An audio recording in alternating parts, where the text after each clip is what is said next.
Ok, direito administrativo, teoria completa sobre a administração pública, objetiva, subjetiva, regime jurídico administrativo e jurisdição una.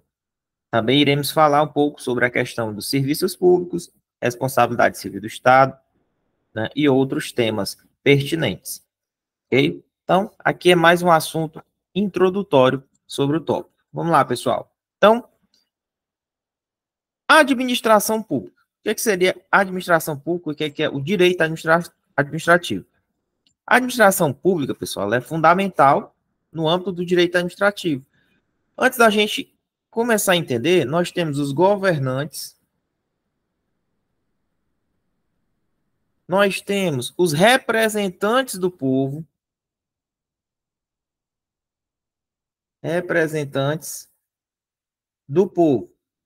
eles são eleitos para governar. Os representantes do povo também, no âmbito do Congresso, irão fazer leis. Quem vai cumprir essa lei?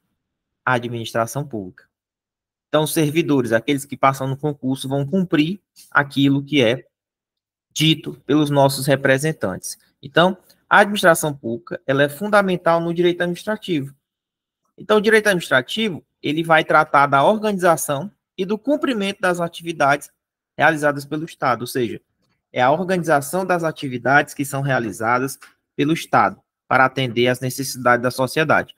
E as necessidades da sociedade, justamente, ali são as leis que são criadas no Congresso, né, e também todas essas regulamentações pelos representantes eleitos. Tá bom?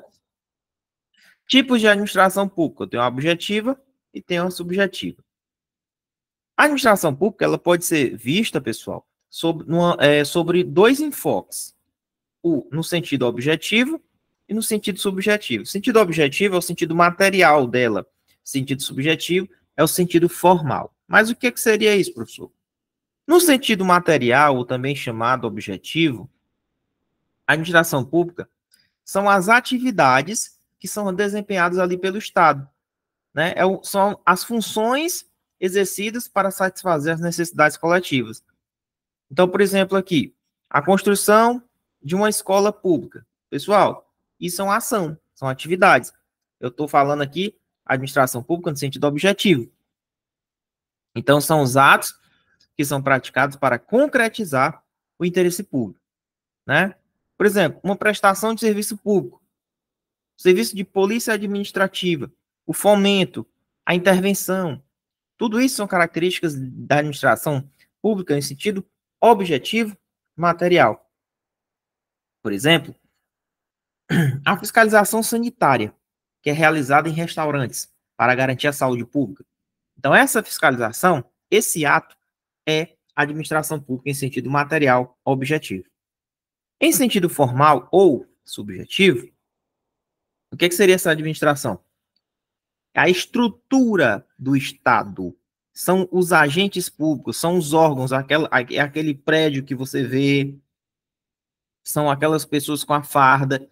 Então, a administração pública em sentido formal justamente são os prédios que estão lá, o nome do prédio, né? Por exemplo, o governo do Estado, os agentes públicos com a farda representando. Então, aqui são as pessoas, são os agentes e os órgãos e as entidades que são responsáveis por praticar aquelas funções administrativas que a gente viu na administração material. Então, quando eu tenho os ministérios, as secretarias, as autarquias, fundações, né? Por exemplo, o Ministério da Saúde coordenando ações de combate. Então, o prédio lá do Ministério Público, ali, aliás, do Ministério da Saúde, é a administração pública em sentido formal. Por exemplo, a Polícia Federal. Está lá o prédio da Polícia Federal, servidores fardados. Tudo isso, administração pública em sentido formal ou subjetivo. Regime jurídico, pessoal. Como é que ficaria essa questão do regime jurídico? O que é isso aí, regime jurídico? Regime jurídico, pessoal, são normas que a administração tem que cumprir. Normas e princípios, né? Então, essas normas, esses princípios, eles vão se basear em prerrogativas e restrições. Assim como existem as prerrogativas dentro da administração, existem as restrições, mas o objetivo sempre será o interesse público. Quando você for estudar os atos administrativos, na parte do elemento finalidade, sempre vai ser o interesse público. Então, alguns princípios fundamentais que caem em prova, que geralmente são perguntados, quais são os princípios do regime jurídico administrativo? E eu cito dois: o princípio da supremacia do interesse público e o princípio da indisponibilidade do interesse público. Então, esses dois princípios, eles fazem parte, são os princípios fundamentais que sustentam, são basilares que sustentam o regime jurídico administrativo. O que seria essa supremacia do interesse público? É o interesse coletivo prevalecendo sobre o interesse individual. Professor, o que seria a indisponibilidade do interesse público? O gestor, ele não pode se dispor livremente dos bens e dos interesses públicos. Exemplo de supremacia. Quando ocorre a desapropriação de um imóvel particular para a construção de uma rodovia. Foi desapropriado porque existe a supremacia do interesse público. Professor, e a indisponibilidade? Por exemplo, o prefeito ele não pode vender um bem público sem autorização legal e sem um processo licitatório. Então, o administrador não pode se dispor de uma coisa que não é dele. Por isso que o nome do princípio é indisponibilidade do interesse público. O fato de você ter supremacia não quer dizer que você vai fazer tudo. Então, existe um outro princípio limitador, que é a indisponibilidade do interesse público. Então, esses dois princípios, supremacia e indisponibilidade, são as bases do regime jurídico. Ok? Ok. Por exemplo, princípio da legalidade, né? Também a administração só pode agir conforme a lei. Pessoal, os servidores só fazem o que a lei manda, né? Só fazem o que a lei diz. Então, por exemplo, realização de um concurso para ingresso de servidor. Está obedecendo o princípio da legalidade, porque a lei diz que a entrada de servidores é por meio de concurso. Então, eu vou ter alguns princípios que vão também reger o regime jurídico, além desses dois que eu falei, que são princípios implícitos. Porém, existe o princípio básico lá no artigo 37 da Constituição, que fala que é o LIMP, que são os princípios que regem explicitamente, estão previstos explicitamente na Constituição, que regem a administração pública. Legalidade, impessoalidade, moralidade, publicidade e eficiência. De novo, legalidade, impessoalidade, moralidade, publicidade e eficiência. É o LIMP. Né? São os princípios que estão realmente expressos na própria Constituição Federal. A própria publicidade seria, por exemplo, a divulgação dos gastos públicos em portais de transparências, obedecendo, por exemplo, o princípio da publicidade. Prerrogativas e restrições, assim como a administração tem suas prerrogativas, mas também existem as suas restrições. Uma das prerrogativas que a administração tem é a utilização do poder de polícia. O poder de polícia é um dos poderes que limita os direitos individuais em prol do interesse público. Na matéria, nas aulas de poderes administrativos, vocês vão ver com mais detalhes. Mas o poder de polícia, por exemplo, limita direitos individuais em prol do interesse público. Exemplo: quando ocorre uma interdição de um estabelecimento comercial que não cumpre normas sanitárias, então o próprio Estado vai lá e interdita aquele estabelecimento. Porque ele está, como ele interditou? Pelo poder de polícia do Estado. Autoexecutoriedade dos atos, ou seja, a administração ela executa sem precisar pedir autorização ao Estado, aliás, ao juiz, ao judiciário. Então, o próprio nome já diz, né? Automático. Executa as atividades sem necessitar, sem ter necessidade de ordem judicial. Ok? Então, por exemplo, a demolição de construção irregular em área pública.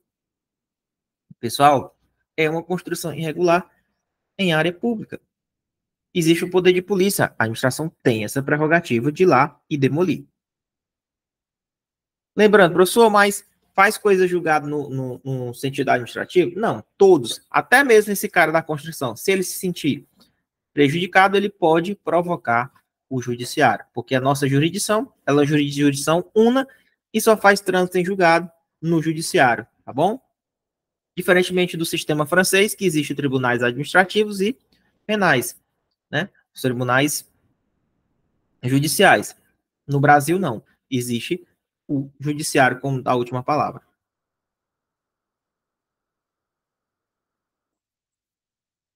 Algumas restrições da administração. Controle judicial. Quando a gente for estudar, por exemplo, no direito administrativo, a parte do controle, né, o controle interno, controle externo, controle do judiciário, controle da própria administração, controle legislativo, tudo isso serve para controlar as atividades da administração. Então, todos os atos ainda estão sujeitos à revisão do Poder Judiciário, porque o nosso sistema é um sistema de jurisdição una, ou seja, só faz trânsito em julgado no judiciário. Mesmo que a polêmica tente ser resolvida, o chefe dê uma cartada final no administrativo, pode ser levado ao judiciário. Então, o cidadão pode ingressar com ação judicial contra uma multa de trânsito, por exemplo, que ele considere injusta. Obrigatoriedade de licitação. Está dentro daquele princípio da indisponibilidade do interesse público. Alguns processos são necessários se fazer pela lei de licitação, os processos licitatórios para celebração de contratos, né? Então, por exemplo, eu vou realizar uma licitação para a construção de uma ponte.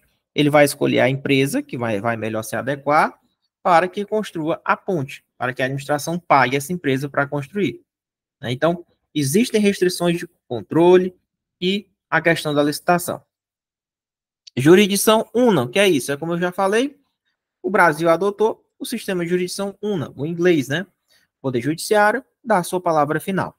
Ele julga todas as demandas, inclusive mesmo demandas que envolvam a administração pública. Quem vai ter a palavra final é o Poder Judiciário, é o que a gente chama de jurisdição una. Ok? Vamos lá. Unicidade de jurisdição, ou seja, não há tribunal administrativo, como eu já falei, com poder final de decisão. Todas as controvérsias, elas são solucionadas pelo judiciário, pessoal. Tá bom? Vamos lá. Acesso à justiça. Qualquer pessoa pode buscar o judiciário para resolver conflitos na administração, porque o nosso sistema de jurisdição una. Então, por exemplo, um servidor público ele pode contestar judicialmente uma sanção disciplinar que considere injusta. Controle dos atos. O que é esse controle? Quando a gente for estudar mais a fundo a matéria de controles dos atos administrativos, vocês vão ver que controlar os atos é, por exemplo, a possibilidade de anulação ou de uma revisão judicial de um ato ilegal ou um ato abusivo.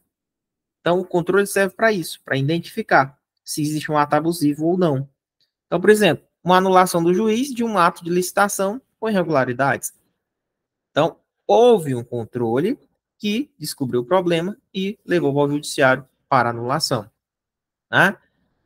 Show de bola? Então, a gente viu a questão aqui agora das prerrogativas, das restrições, dos princípios, do regime jurídico e a diferença entre a administração pública, sentido material, sentido formal.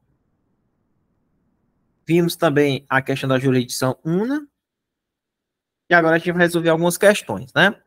A administração pública objetiva, material, refere-se a quê? O que vocês marcariam aí? Letra A, B, C ou D?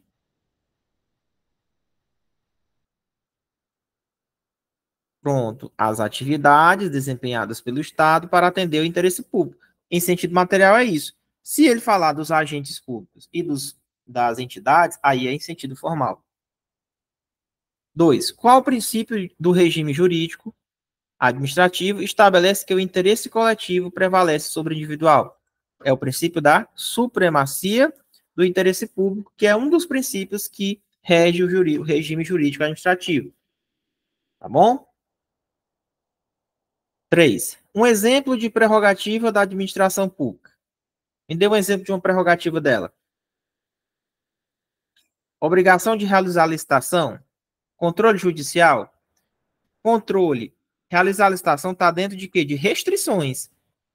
Mas, por exemplo, uma prerrogativa é o poder de polícia, né? Poder de polícia para limitar direitos individuais em prol do interesse público. Tá bom?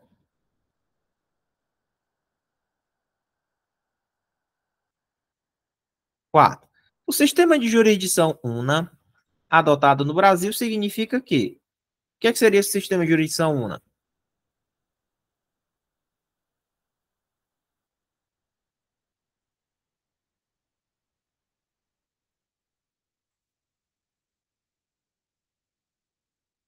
E o Poder Judiciário, ele é o único responsável pela função jurisdicional.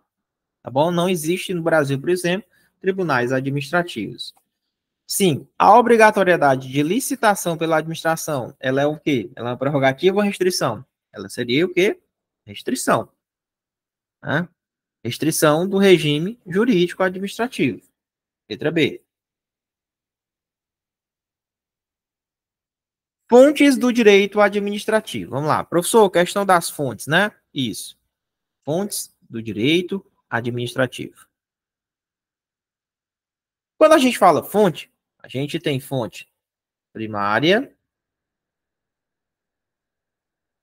e a gente tem fonte secundária.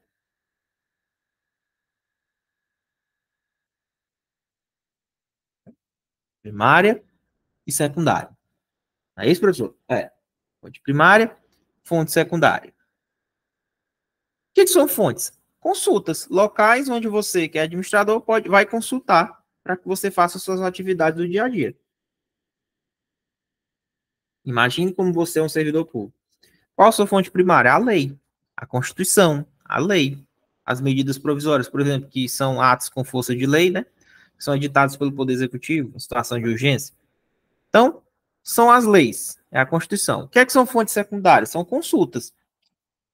Não encontrou na fonte primária? Quais são as fontes secundárias? A jurisprudência, as doutrinas e os costumes.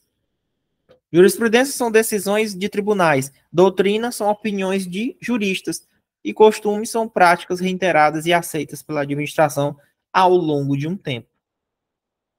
Beleza? Então, fontes primárias e fontes secundárias. Quem são as fontes primárias? Constituição Federal, as leis e as medidas provisórias. Quem são as fontes secundárias? São a jurisprudência, a doutrina e os costumes. Entrando um pouco mais nos serviços públicos, o que seriam os serviços públicos, professor? A gente vai entender um pouquinho de classificação e as formas que se prestam a esse serviço público. Porém, nós teremos uma aula só de serviço público, somente de serviço público. Tranquilo? Então, vamos lá. Classificação do serviço público. Então, eu tenho serviços próprios do Estado e serviços de utilidade pública. Não é, professor? É. Tá aí. Serviços próprios do Estado, né? São atividades exclusivas com segurança, como a segurança e a justiça. Segurança é o Estado que tem que prestar, né? Iuti e Universe é o Estado que tem que prestar. Ele não pode terceirizar, por exemplo, né? Serviços de utilidade pública são aqueles serviços, por exemplo, que podem ser delegados a particulares, a empresas que tenham condição de prestar. Por exemplo, transporte público, fornecimento de energia. Então, o serviço é delegado a uma empresa, transporte público, fornecimento de energia. Então, esses são os serviços de utilidade pública. Formas de prestação. Nós temos prestação direta, por meio de concessão e permissão e autorização. A prestação direta é quando é realizada pelo próprio Estado, que às vezes o Estado prefere fazer uma concessão, uma permissão, até para se livrar dos custos, né? Porque é um custo alto. Às vezes você tem que fazer um concurso para ter servidor. Então, às vezes, é melhor ser feito o quê? Uma delegação a um particular. Então, quais são as formas de prestação? Tem uma prestação direta pelo Estado. O Estado pode fazer uma concessão. O que seria uma concessão, Muniz? É uma transferência da execução a particulares mediante um contrato ou uma licitação, tá? Permissão é uma autorização para que um particular preste o serviço, também ali por meio de licitação. Então, a concessão, ela transfere a execução, transfere a titularidade a um particular, ele mediante um contrato, uma licitação. A permissão é uma espécie também de autorização precária para um particular prestar um serviço também por meio de licitação. Então, tem a prestação direta e tem a prestação quando ocorre o que, professor? Quando ocorre uma delegação de serviço, né? Responsabilidade civil do Estado, cai demais em prova. Isso aqui é só o início, só uma forma de você estar ciente do que a gente já tem gravado aí na plataforma para você assistir. o Estado responde pelos danos causados pelos agentes. Então, tá lá você bonitinho trabalhando, você é um servidor, tá dirigindo o carro da prefeitura. Vai lá e bateu na traseira de um carro do particular. E aí? Quem paga é o Estado. Depois o Estado ele entra com efeito regressivo em cima do agente, até mesmo descontando em folha, caso ele seja realmente considerado culpado. Então, isso é responsabilidade civil do Estado. Por exemplo, quando há uma operação na favela, e aí ocorre que um tiro da polícia às vezes atinge um civil. Pode pedir a indenização. O Estado vai ser responsabilizado. Então, a teoria que é adotada é a teoria da responsabilidade objetiva. A base é a Constituição, que tem essa previsão. Ou seja, o Estado responde independentemente de culpa, basta comprovar que houve dano e o nexo causal. É a teoria da responsabilidade objetiva do Estado. Existe as excludentes de responsabilidade, né, professor? Que são o quê? Caso, por exemplo, seja culpa exclusiva da vítima aquela situação, aí, nesse caso, culpa exclusiva da vítima é um excludente de responsabilidade. Caso fortuito fosse maior, se ocorre, por exemplo, que o acidente que teve entre o carro da prefeitura e o particular foi culpa exclusiva da vítima. Então, nesse caso, é um excludente, o Estado não paga. Caso fortuito fosse maior, por exemplo, são eventos imprevisíveis, né? São eventos inevitáveis. Então, se ocorre uma situação em que há um dano do Estado em cima de um dano no particular, né? E se for comprovado que foi, caso fortuito fosse maior, culpa exclusiva da vítima, exclui a responsabilidade. Tá bom? Pessoal, então essa foi nossa aula de hoje, beleza? Aula simples, só foi a parte básica, introdução do direito administrativo, beleza? Teoria completa sobre a administração pública, objetivo, subjetivo, regime jurídico, jurisdição una. E alguns tópicos a mais também sobre fontes, responsabilidade, serviço público, que com certeza esses tópicos serão mais detalhados nas próximas aulas, tá bom? Então, um grande abraço, resolvam exercícios, partam para a próxima aula que tem na plataforma. Aproveitem essas aulas e vão para a próxima aula da plataforma, tá bom? Um grande abraço, aula simples, rápida, objetiva, direta, para não tomar seu tempo. Eu sei que você chegou cansado do trabalho, mas você agora vai tomar um banho, vai jantar e vai estudar as nossas aulas, tá bom? Um grande abraço e até a próxima aula. Até mais!